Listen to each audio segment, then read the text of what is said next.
उपलब्ध करवाने का काम सुचारू रूप से किया जा रहा है।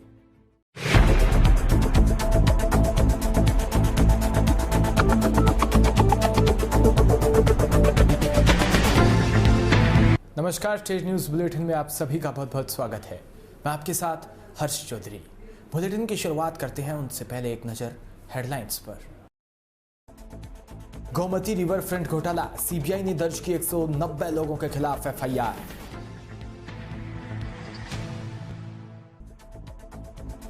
मोडी मगरी में इस गांव में पानी की भी उधारी, फ्लोराइड युक्त पानी से नहाने पर शरीर में पड़ जाते हैं फोड़े फुंसियां।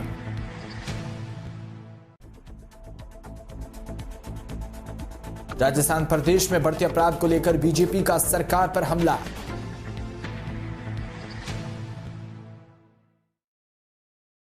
खबरें विस्तार से। अखिलेश सरकार की महत्वाकांक्षी योजनाओं में से एक गोमती रिवर फ्रंट में हुए घोटाले में सोमवार को सीबीआई ने परियोजना से जुड़े 190 लोगों के खिलाफ एफआईआर दर्ज की है। इनमें से कई सुप्रीडेंट इंजीनियर और अधिशासी इंजीनियर शामिल हैं। इसके अलावा यूपी, राजस्थान और पश्चिम बंगाल में 40 ठिकानों पर एक साथ छापेमारी की गई। लखनऊ, कोलकाता, अलवर, सीतापुर, रायबरेली, गाजियाबाद, नोएडा, मेरठ, बुलंदशहर, इटावा, अलीगढ़, एटा, गोरखपुर, मुरादाबाद और आगरा में एक साथ छापेमारी की। गौरतलब है कि सीबीआई लखनऊ के एंटी करप्शन ब्रांच ने प्रदेश सरकार के निर्देश पर सिंचाई विभाग की ओर से लखनऊ के गोमती नगर थाने में दर्ज कराए गए मुकदमे को आधार बनाकर 30 नवंबर 2017 से नया मुकदमा दर्ज किया था।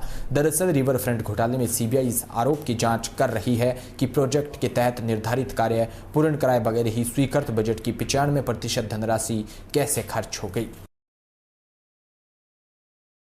हनुमानगढ़ में कोविड-19 वैक्सीनेशन का 31,228 का आंकड़ा रहा। यह आंकड़ा सचमुच में राहत देने वाला है, क्योंकि पहले जहां आमजन वैक्सीनेशन लगवाने के लिए आगे नहीं आ रहे थे, लेकिन आज यह स्थिति बदल चुकी है। हनुमानगढ़ जिले के लोग बिना किसी डर के, बिना किसी शंका के और बिना किसी दबाव के खुद आगे आकर वैक्सीन लगवा रहे हैं और अन्य लोगों को भी वैक्सीनेशन के लिए साथ ला रहे हैं। सीएमएचओ डॉक्टर नवीनतम शर्मा ने बताया कि जिले के निदेशालय में कोविशील्ड की 27,300 डोज मिली, जिसके एवज में शनिवार को 189 टीकाकरण केंद्रों पर वैक्सीनेशन किया और 31,184 लोगों को कोविशील्ड की डोज लगाई गई। मोडी मगरी गांव में पेयजल की भयंकर किल्लत है। ट्यूबवेल में फ्लोराइड युक्त पानी पीने योग्य नहीं। 3 किलोमीटर दूर कुएं से मीठा पानी लेकर आते हैं, वह 6 किलोमीटर दूर गांव के टैंकरों से डलवाते हैं। वहीं पानी टांके में पड़ा 1 से 1.5 महीना पुराना है, जो ग्रामवासी पीने को मजबूर है। पेयजल की भयंकर किल्लत पूरे साल 3 किलोमीटर दूर कुएं व 6 किलोमीटर दूर गांवों के टैंकरों से लाया पानी पीना पड़ रहा है। ग्रामीण महिलाएं 3 किलोमीटर दूर खेतों में बिना मुंडेर 70 फीट गहरा पानी लांबा का कुआं से बाल्टी भर रस्सी से भरकर लाते हैं। कुल 80 घरों का मजरा, 600 के आसपास जनसंख्या है। राजकीय प्राथमिक विद्यालय है, क्योंकि यह गांव राजस्व रिकॉर्ड में नहीं, इसलिए गांव को चंबल परियोजना का लाभ नहीं मिल रहा। जबकि गांव में 1 किलोमीटर दूर अक्षयगढ़ में चंबल पाइपलाइन है। ग्रामीण 3 किलोमीटर दूर लांबा का बिना मुंडेर के कुएं से अपनी जान जोखिम में डालकर पानी भरते हैं। हर घर में बाहर या अंदर 10,000 लीटर तक का पेयजल स्टोरेज के लिए टांका बना हुआ है। महीने में एक बार 7,000 लीटर पानी का टैंकर टांके में डलवाया जाता है और 1.5 महीने तक टांके में पड़ा पानी पीने के काम में लेते हैं और कहीं पानी चोरी नहीं हो जाए इसलिए टांके पर ताला लगाकर रखते हैं। व मवेशियों को भी टैंकर का महंगा पानी पिलाना पड़ता है। गाँव आसपास से 2 से 2.5 किलोमीटर एरिया में लगे हैंडपंप व कुओं में फ्लोराइड युक्त खारा पानी है। गाँव में लगी सोलर पनघट योजना की ट्यूबवेल टंकी में बिल्कुल खारा पानी पीने योग्य नहीं है।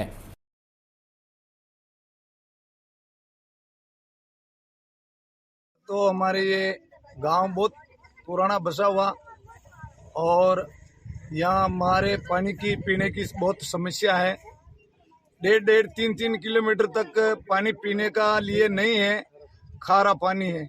अच्छा, वो पानी पीने से हमारे को शरीर में खुजली चलती है और पानी की प्यास नहीं बुझती है। अच्छा, शिक्षम आदमी जो है वो उसके घर पे हौद बना लिया और मोटर से टैंकर मंगा के पानी डलवा देता है और वो भी 2-2 महीना से झुरना पानी पीता है। और पानी की हमारे यहाँ बहुत समस्या है। और ये जल योजना वाला से हमने कई बार बोल दिया, रामलाल जी एमएलए को कई बार बोला, तो उसने हमारी कोई गांव वाले की सुनाई नहीं की उसने।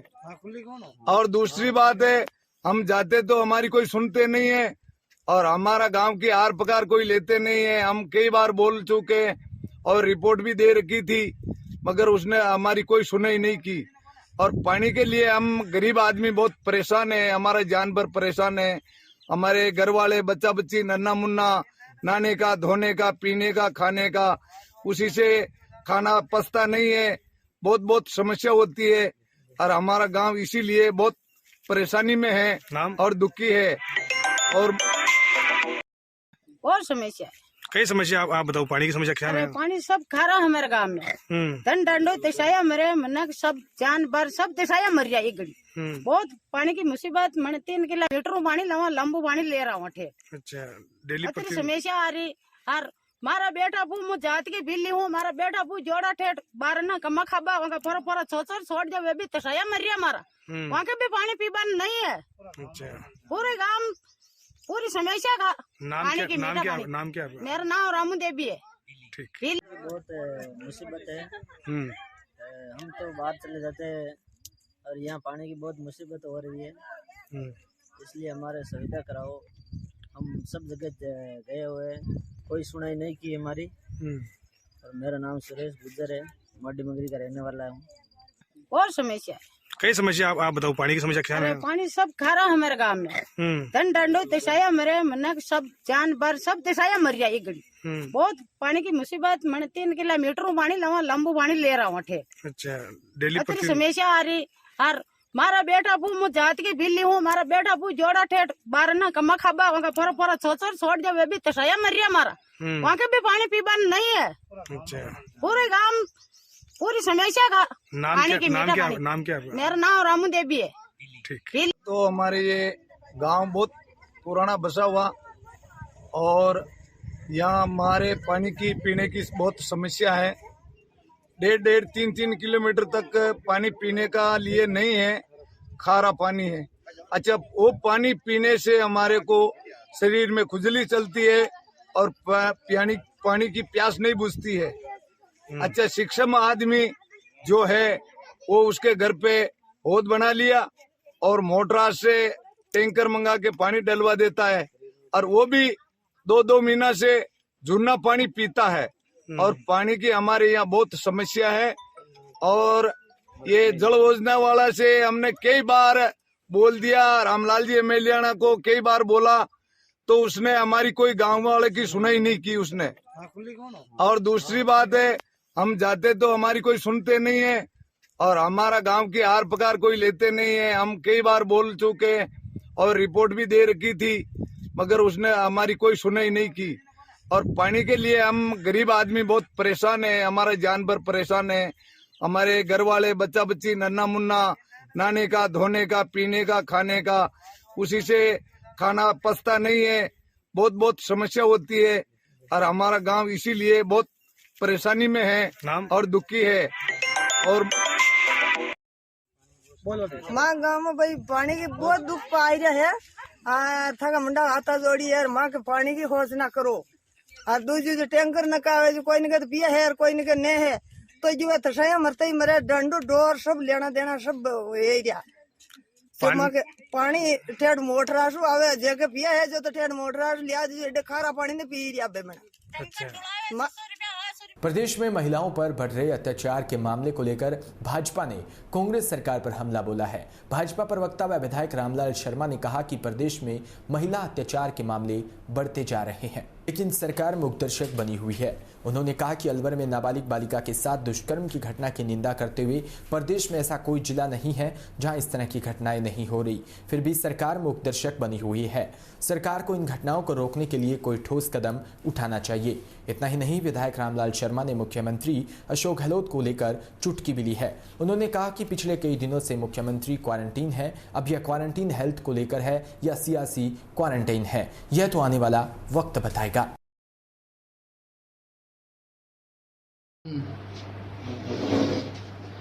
राजस्थान की सरकार महिला उत्पीड़न के मामलों के अंदर सर्वोच्च शिखर के ऊपर पहुंच चुकी है।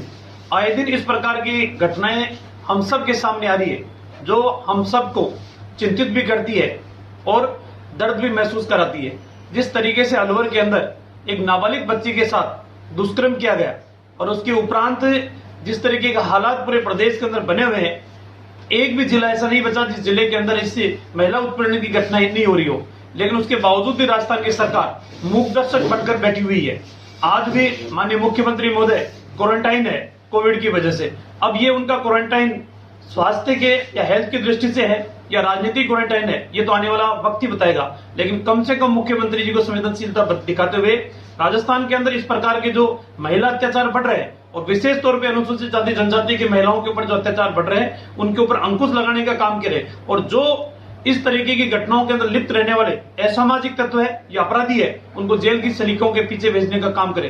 तभी राजस्थान के अंदर जो पुलिस का नारा है आम जन के अंदर विश्वास और अपराधियों में डर, वो साबित हो सकता है, अन्यथा साबित होना मुश्किल है। चोमू में हर घर तक पानी पहुंचाने के लिए सरकार कई तरह की योजनाएं लेकर आती है, लेकिन योजनाओं को सरकारी मुलाजिम पलीता लगाने से नहीं चूकते। गांव को पानी मिले या न मिले इनमें से कोई मतलब नहीं, लेकिन खुद की कमीशन खोरी का पैसा जाना चाहिए। बस इसी मकसद के साथ इस तरह के सरकारी मुलाजिम सरकारी पैसे की ऐसी बर्बादी करते हैं। जयपुर जिले के कालाडेरा कस्बे में भी एक ऐसा ही गड़बड़झाला सामने आया। कालाडेरा के तत्कालीन ग्राम सेवक धनराज जोशी ने नियमों को ताक पर रखकर बोरिंग होने से पहले ही 45 लाख रुपए का ठेकेदार को भुगतान कर दिया।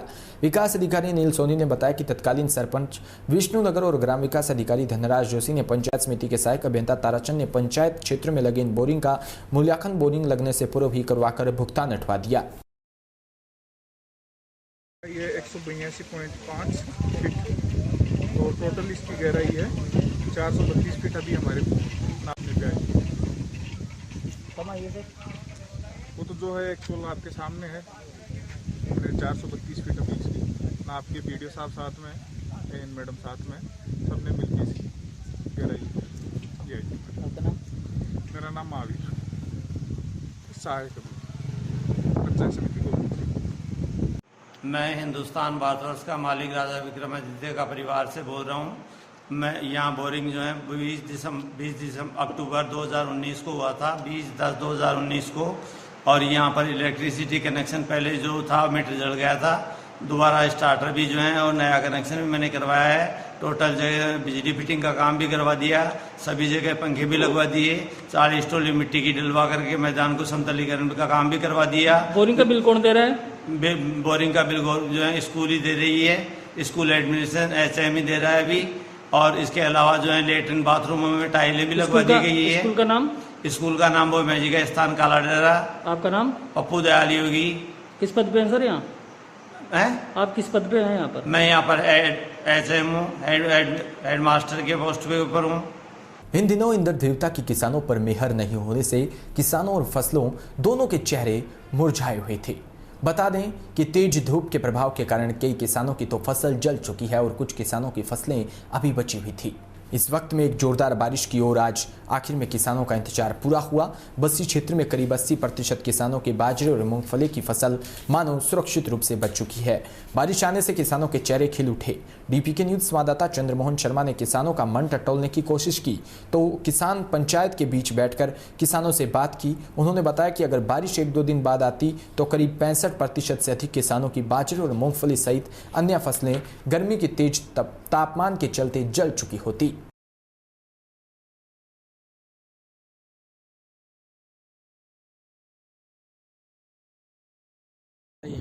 बाजरा की जुताई करने के बाद में बरसात बिल्कुल जा चुकी थी, लेकिन आज अच्छी बारिश होने के कारण हमने हमारे बेरू जी महाराज को जाकर गाजे बाजे के साथ उसकी पूजा की, अर्चना की, और थोड़ी देर बाद में ही पूजा अर्चना करने के बाद में ही बरसात आ गई, जिससे हमारे चेहरे आज किसानों की पूरे किसान भाइयों के चेहरे खिले हुए हैं, क्योंकि उनकी बाजरे की फसल को बहुत भारी नुकसान हो चुका था। बाजरे की फसल जो जलने लग गई थी खेतों के अंदर, लेकिन आज की बरसात आने से हम बहुत खुश हैं और हमारे बेरू जी महाराज को पूजकर हम बहुत प्रसन्न आज। जोधपुर पुलिस कमिश्नर कार्यालय के बाहर एक अनूठा नजारा देखने को मिला। कमिश्नर से आई कुछ ग्रामीणों ने पहले कार्यालय के बाहर मुख्य द्वार के फुटपाथ पर गुलाब के फूल की पंखुड़ियां बिखेरी, इन पर ज्ञापन की कॉपी रखी। महिलाओं व पुरुषों ने नतमस्तक होकर ज्ञापन की प्रति धोख भी दी। इसके बाद ये लोग ज्ञापन देकर कमिश्नर के पास पहुंचे। यह नज़ारा देख वहां से गुजरने वाले लोगों ने के भी कदम ठिठक गए। दरअसल मामला मथानिया थाना अंतर्गत तिवरी के पास नहर के युवक की गत 3 मई को संदिग्ध हालात में मौत का है। मृतक राजेंद्र टाक के भाई का आरोप है कि गांव के 2-3 युवकों ने मृतकों को एक दिन पूर्व पिस्तौल लेकर आए मारपीट व धमकी दी थी। इन लोगों ने ही या तो हत्या कर शव नहर में फेंका या फिर उसे धक्का देकर नहर में गिराया है। तिवरी निवासी प्रेमचंद ने ज्ञापन में बताया कि आत्महत्या के लिए दुष्प्रेरण के इस मामले में 2 माह बाद भी पुलिस ने किसी को गिरफ्तार नहीं किया।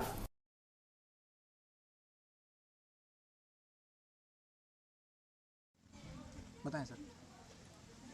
मृतक राजेंद्र का भाई मैं हूँ और 2 मई को राजेंद्र के साथ में कोई छोटी बात लेकर उसके साथ में लड़ाई झगड़ा भी किया और वो बंदा आरोपी पिस्तौल भी लेके आया था साथ में।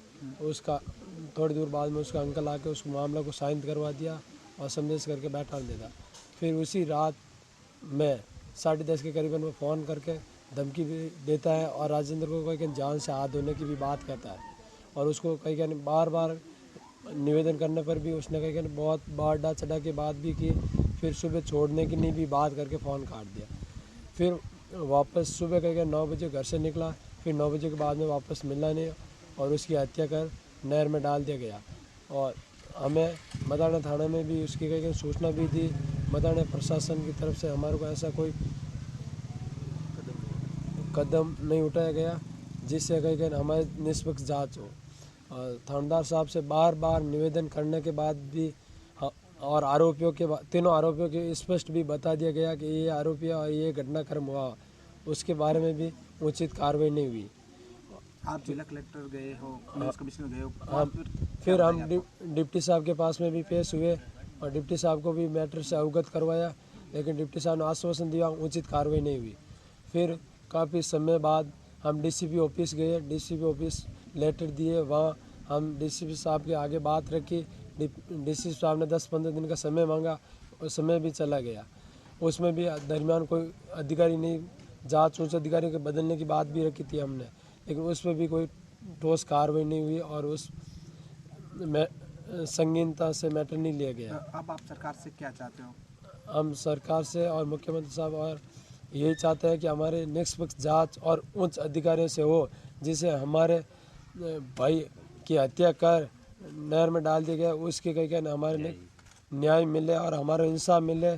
और हम यही और पिस्तौल लहराते हुए वीडियो भी उसका आरोपी का भी है। हम मताना थाना में और डीसीपी ऑफिस में भी उसकी सीडी सहित शामिल करके दे दिया गया और सरकार से यही उम्मीद करते हैं कि हमारे को निष्पक्ष जांच करते हुए हमारे को न्याय दिलवाए। और नाम क्या?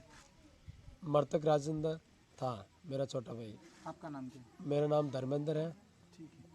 समदड़ी की ग्राम पंचायत का मामला, जहां जेल में बंद सहित मृतक व्यक्ति का नाम नियोजित का आरोप, मनरेगा धन का दुरुपयोग करने का मामला दर्ज। वहीं समदड़ी जेल में बंद सहित मृतक व्यक्ति के नाम मनरेगा योजना में नियोजित कर सरकारी धन व पद का दुरुपयोग करने के मामले में रात्रि ग्राम पंचायत के सरपंच सहित तत्कालीन ग्राम विकास अधिकारी, रोजगार सहायक, कनिष्ठ सहायक व तकनीकी सहायक के खिलाफ पुलिस ने मामला दर्ज हुआ है। आरोप है कि उन्होंने मनरेगा योजना में जेल में बंद व्यक्ति का मृत व्यक्ति का नाम नियोजित कर फर्जी तरीके में उपस्थित दर्शाकर सरकारी व धन व सरकारी पद का पुलिस ने मामला दर्ज कर जांच शुरू की है।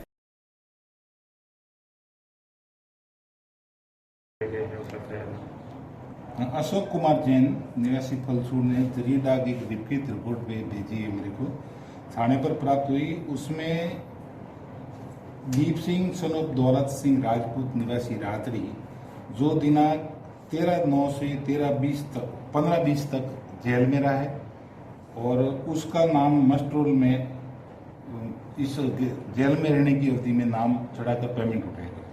दूसरा उसने लिखित में दिया है कि भूटाराम पुत्र खंगाराराम निवासी रात्रि, उसकी मृत्यु हो चुकी है और मृत्यु के पश्चात भी उसका मस्ट्रोल के अंदर नाम दर्ज करके पेमेंट उठाया है। यह मामला है, अभी तक प्रकरण दर्ज किया गया है जिसमें अभी तक जांच चालू है। प्रकरण दर्ज हुआ तो इसमें आपने कुछ प्रूफ दिए हैं उन्होंने, मस्ट्रोल वगैरह या फिर रोजगार वगैरह? हाँ, उनकी तरफ से साथ में फोटोकॉपी प्राप्त हुई है। तो फोटोकॉपी का अवलोकन किया गया है, लेकिन अभी प्रमाणित प्रतियां लेने के बाद जांच के दौरान अग्रिम कार्रवाई। कुमार जैन। अच्छा, आप कहाँ से? परसों जैसलमेर से हूँ। अच्छा, समाज सेवी कार्य पे हूँ, भ्रष्टाचार के खिलाफ जंग लड़ रहा हूँ। अच्छा अच्छा। भ्रष्टाचारियों ने अपने पैर पसार रखे हैं। एक मामला मैंने बाड़मेर जिले के समुद्री थाने में एफआईआर दर्ज करने को भेजा था, सब 5 को भेजा था, समय को उसके बाद रिपीट रातड़ी पंचायत का मामला, सरपंच और ग्राम सभा मामला ये था कि मर्द लोग भी कार्य पे आ रहे हैं और जेल में बैठे बंदे भी कार्य पे। इसी के साथ बुलेटिन में इतना ही। नमस्कार।